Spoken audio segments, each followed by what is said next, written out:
nagsasabi through the PTA, Parents Teacher Association, in the guise of voluntary contribution, when in fact it is a required contribution, mandatory contribution para sa chalks, floor wax, pintura, varnish, TV repairs, electric fan, test tube, and laboratory materials.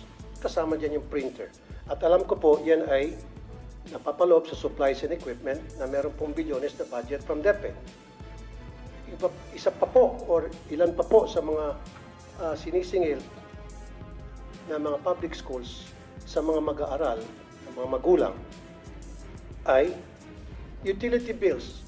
Yung bayad para sa kuryente ay hiningi ng contribution na para magbayad yung mga mag-aaral.